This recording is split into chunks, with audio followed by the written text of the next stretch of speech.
করি তাহলে সমাজ কিন্তু ধস নেমে যাবে।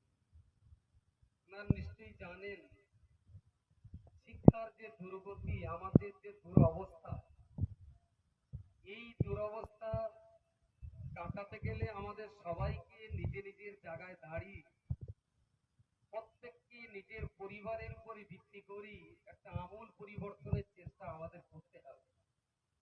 আমার বাড়ির ছেলে মেয়ে সবাই যাতে স্কুলে যায়, সবাই যাতে পড়াশুনো করে, এই ব্যাপারটা আমি প্রত্যেকটা বাবা এবং মা, শিডিউল কাস্ট, শিডিউল ট্রাইব, আদিবাসী সম্প্রদায়ের মানুষ আপনারাও যারা আছেন, দেখুন ভাগ্যের চাকা কেউ কারুর ভাগ্যের চাকা ঘুরিয়ে দেবে না।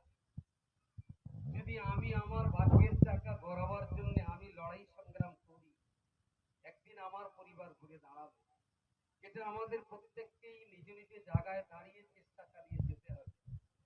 কেউ কারোর ভালো জায়গা করে দিতে পারে না। ইন্নাল্লাহা লা ইউগাইয়িরু মা বিকাউমিন হাত্তা ইউগাইয়িরু মা বিআনফুসিহিম। এই দুটো কথা বলার জন্যই আসা।